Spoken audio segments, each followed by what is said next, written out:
to the Growth Through Grief podcast, where we interview individuals just like you dealing with their own journey from loss to growth, along with mental health experts, growth guides, all with the purpose of healing you better, improving mind, body, and spirit, and finding your new purpose from the loss and tragedy that you have experienced. Hi, I'm Tom Pacello, the ROI guy. I'm your host, growth evangelist, as well as a fellow widower. I lost my beautiful bride, Judy, of 19 years we were married. I lost her about 5 years ago to the day. So here today, I've got an incredibly special guest that I've been looking forward to interviewing for a while since I heard about the release of her new book. This is Mary Frances O'Connor. She's the author of a book called The Grieving Brain, The Surprising Science of How We Learn from Love and from Loss. And those of you who followed me know that I'm really into neuroscience. So can't wait to talk to Mary Frances. She's a researcher, associate professor at the University of Arizona, where she studies how the mind, brain, and body react to and adapt to grief. And we're here to explore her research, her new book, what happens to the brain on grief, and how we can leverage that knowledge of how the brain is wired and how it works to better mentally handle our grieving process and help in healing and growth. Welcome, Mary Frances O'Connor. Oh, it's so lovely to be here, Thomas. Awesome. Tell me about what inspired you to research the grieving brain. Well, writing this book was really the culmination of, I've been doing this for over 20 years now. And it was really, so many books have been written about what grief feels like. And I think that's really valuable.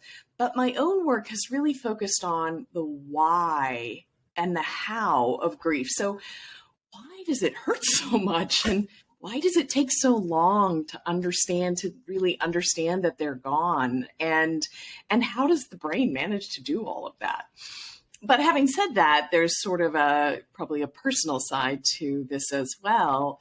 When I was 13, my mom was diagnosed with stage 4 breast cancer. And, we thought she probably wouldn't live through the year, but she actually lived another 13 years. Oh, wow.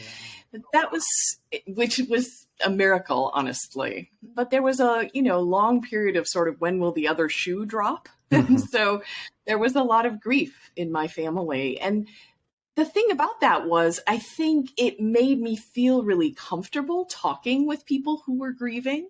So, I say, I don't mind if you cry uncontrollably, right? And it somehow enabled me to stick with this as a topic and try to understand what people were saying and how that matched onto, MRI scans and blood tests and stuff. So that's been my process. Yeah, my daughters were 14 and 18 when Judy passed, and it was a 10-year battle. So their journey, especially the younger one, I think, not too unfamiliar than yours. Yeah. You talked a little bit about some of the techniques that you used. Talk about that. How did you do the research to know exactly what was happening within the grieving brain? Well, I really came at it originally from a sort of stress perspective. And so we know a lot about the stress systems of the body and of the brain. And so really thought about, okay, how would we specifically study grief then if we know that these are some of the systems that are likely to be affected? And so I did use originally some psychophysiology measures, we would call them, cardiovascular functioning. And then I moved on to using neuroimaging, so looking at brain reactions to the photo of a loved one, for example. And then eventually also looked at immune measures, so taking blood tests from people and looking to see what different kinds of reactions people were having.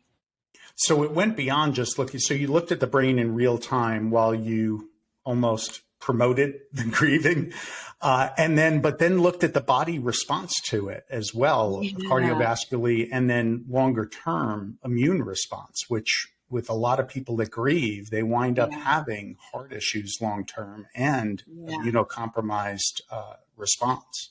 Yeah.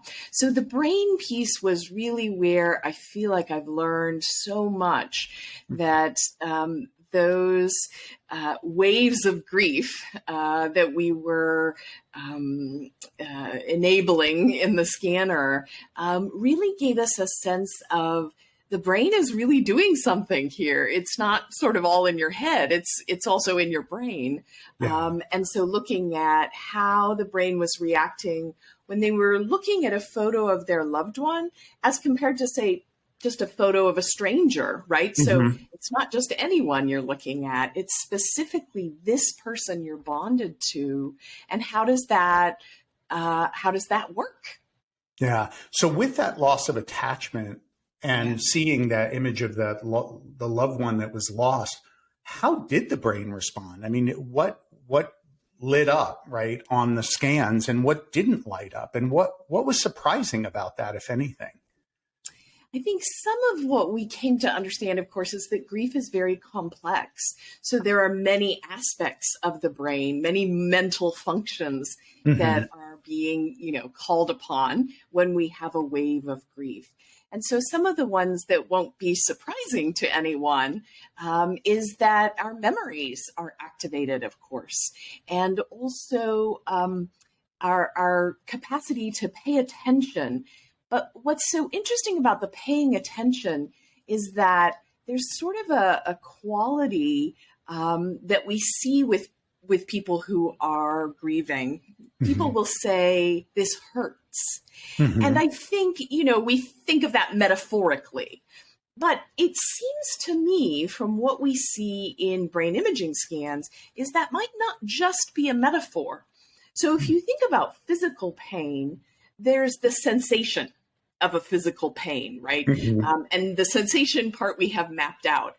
But even with physical pain, we have what you might think of as the sort of suffering that comes along with it, that alarm of sort of, this really hurts. I should pay attention to this. I should stop doing what I'm doing, or however the situation unfolds. Well, that attention aspect of reacting in the brain is also present when people are grieving. And so I think it's not unexpected, maybe, that people describe grief as painful. Yeah. And then there's triggers, which I know occur, uncontrollable outbursts of crying, maybe freezing in a moment, falling to the floor in a fetal position. Many of us who have been through grief experience that. For me, sometimes it's music, a song will trigger, even years and years later. Talk about, did you study anything with regard to that? And where do these, how does the trigger occur? And then maybe in understanding the brain, how do we perhaps gain better control over that?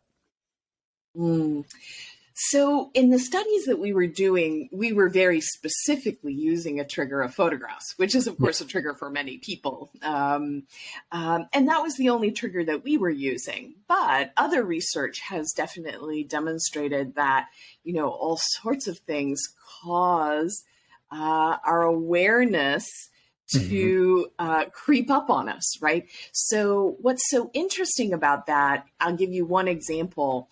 Many people experience more emotion. They feel like they're experiencing more grief around the anniversary of a loss. Can also be the anniversary of your loved one's birthday or Christmas. There's lots of things that remind us of their absence. And I think this is so important. So in the brain, we have all these expectations of how the world is supposed to be working.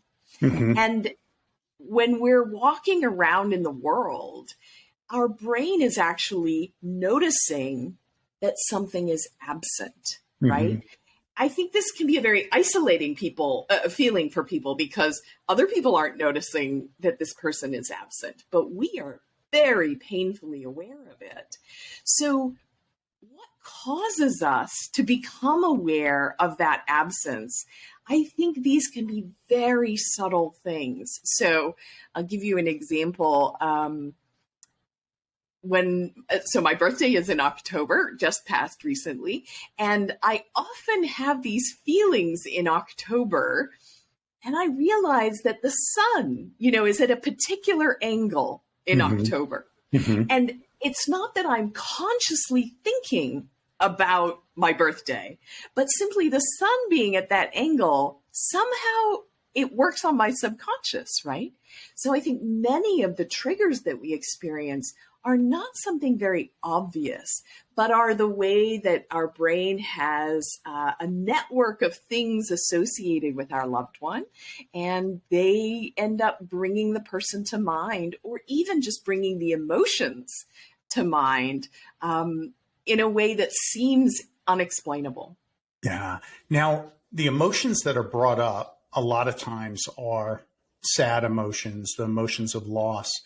Is there a way to reprogram that reaction so that instead it could bring joy of that you even had that experience, which is so precious, that we had a loved one of that magnitude in our life? I mean, that's what you'd love to have it replaced with, not a feeling of tears or anger or cowering.